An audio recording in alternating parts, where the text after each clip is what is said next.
Hello, everyone. My name is Brittany Newton. I am a newly hired Director of Performance Improvement at Brownsville Memorial Hospital. My first task is to improve patient satisfaction at the hospital. The patients have found health information confusing and do not know how to act on it. Therefore, I will be giving a training workshop to improve communication between patient care staff and patients. I will be covering the definition of health literacy, the two key areas of concern, discussing why these two key areas of concerns are important when tackling health literacy, a few national health literacy policies and interventions, best practice recommendations, and to close out the presentation, I will divide everyone into small groups to complete a health literacy exercise. So let's start. The health literacy is the ability to obtain and understand health information to make an informed decision about healthcare needs and services. In the United States, there are 9 million adults with poor health literacy. Of the 9 million adults with limited literacy skills, about 42 million demonstrated skills in the National Adult Literacy Survey at Level 1. People performing at Level 1 can perform simple and routine tasks using uncomplicated materials. They can locate a single piece of information in a short and simple piece of text. However, they have trouble with tasks requiring them to locate several matching pieces of information in a moderately complicated text. Also, of the 9 million adults with limited literacy skills, 50 million adults nationwide demonstrated skills at the National Adult Literacy Survey Level 2.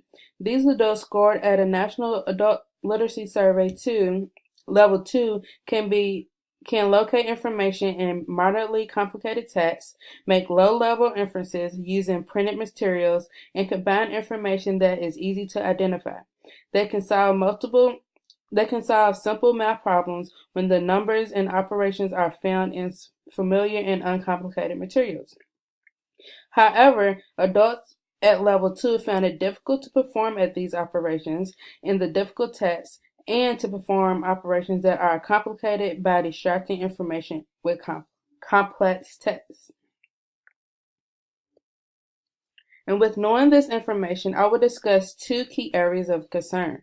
The first concern is patients having the patient-friendly health education materials and take-home materials available. The second concern is addressing language and cultural differences with the support from translation services through telephone. Now, health education material is an important topic to discuss because if a patient's education material is written at a grade level above what the patient can read, they will not be able to understand the information sent home with them. The higher the reading level of the material, the less likely the patient will understand the health education material.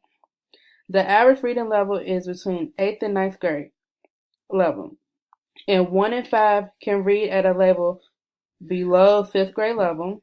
Therefore, it is recommended that patient health information materials be written at a 6th to ninth grade reading level. Evidence of recent education materials shows that health information materials are written at a higher level than the patient can read. For example, the American Academy of Orthopedic Surgeons of 2014 patient education materials displays 84% of the material is written at or above an 8th grade reading level, and 4% of the material was written at or below a 6th grade reading level.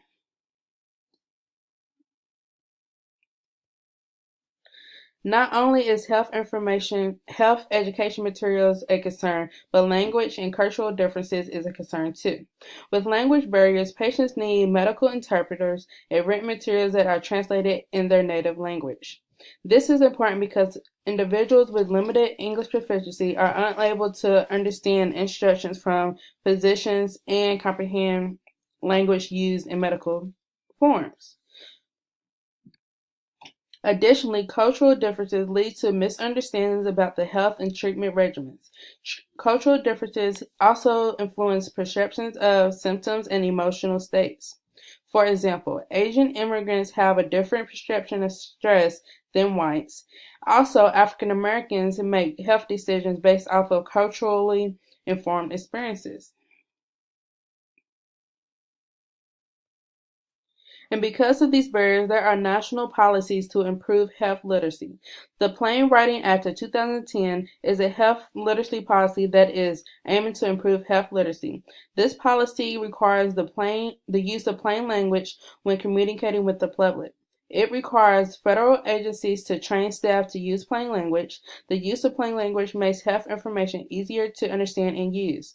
The Plain Writing Act of 2010 is driving health literacy improvements by requiring staff to use plain language when communicating with patients or individuals.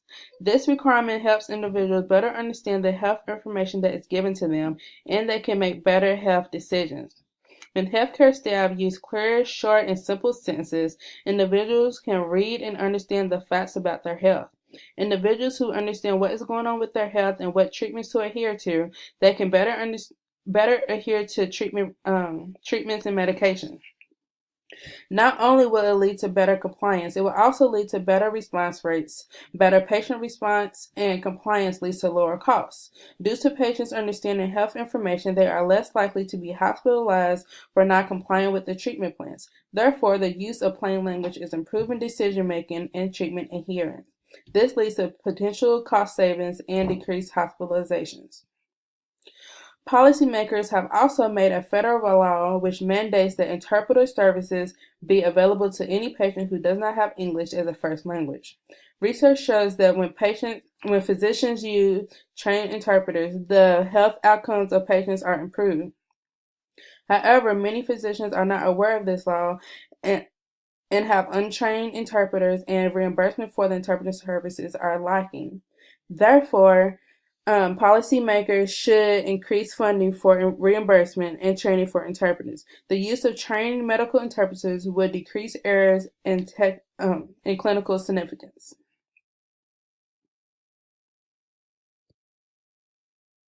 In addition to national policies, there are also national health literacy programs. There is a national action plan to improve health literacy. This program engages organizations, professionals, and policymakers, communities, individuals, and families in a linked multi-sector effort to improve health literacy. The program's plan is based off of the principles that everyone has the right to health information. That makes them make informed decisions, and health services should be delivered in ways that are understandable and beneficial to health, longevity, and quality of life. These principles are being met by 7 goals with several strategies for different stakeholders. Another program is the National Institute of Health Clear Communication Incentive that has the principle of providing information in the form that with the content and the accessibility of significant audiences based on cultural respect and incorporating plain language approaches and new technologies. The concept of cultural respect has a positive effect on patient care delivery by enabling providers to deliver services that are respectful of and responsible to the health benefits, services, and cultural and logistics needs of diverse patients. But when these policies and programs, there are also interventions to improve health literacy. The bedside interpreter intervention is an intervention that uses a dual headset interpreter phone at the patient's bedside. This phone gives 24-hour access to professional interpreters with 100 different languages. The goal of the intervention is to shift away from patients using family members to interpret for them and using a trained medical interpreter. The intervention improved the patient's knowledge of medication purpose and use. Another intervention was the education material intervention. This intervention developed an informed process for development of health education materials with the help of policymakers and patients to improve plain writing and materials. Therefore, there are several language practices to avoid when communicating with patients. You should avoid fancy medical terms or jargon, complicated explanations, education material above 7th or 8th grade reading level, and using a family interpreter. Some recommended best practices is using plain language and having trained medical interpreter services. You should also try the teach back method. The teach back method is a way of checking and understanding by asking the patients to state in their own words what they need to know or do with their health.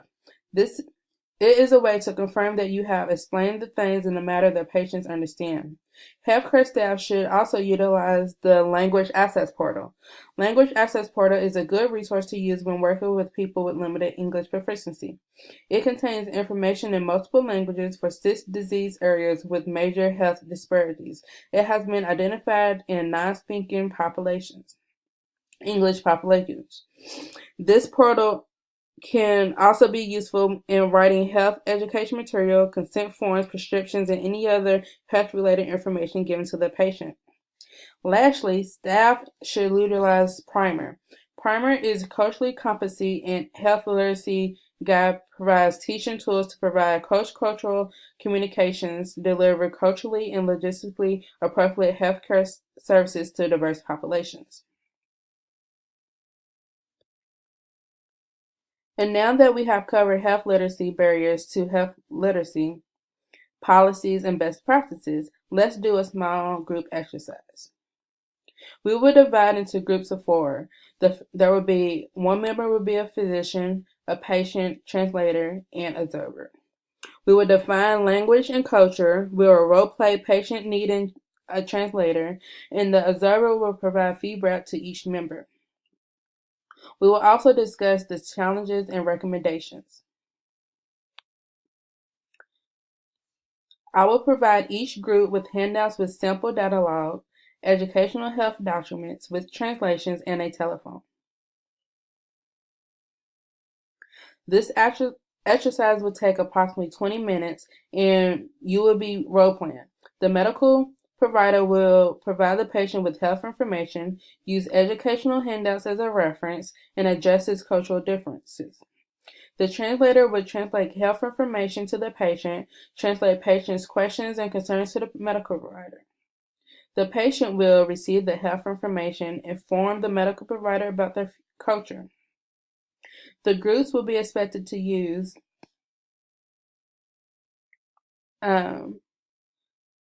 plain language, use the dialogue handout as a guide. Observer provides feedback. Group members rotate being the physician. Feedback from the previous session will be included in the next session. And then educational health handouts to use as a reference for the patients.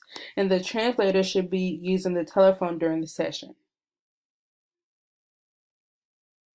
At the end of the exercise, everyone should be using improved cultural understanding, increased cultural competence, increased use of medical translators, the increased use of plain language, and improved uses of educational health documents with plain language. After you have completed the exercise, we will discuss role play. We will discuss, was it difficult for the physician to use plain language? Did you notice anything when you was the observer? We would implement strategies to include clear communication vocally and written, and implement strategies to include cultural barriers. We would discuss any challenges that will come about with implementing these strategies and discuss ways to overcome these challenges. So thank you for your time, and I hope you have learned a great deal. Thank you.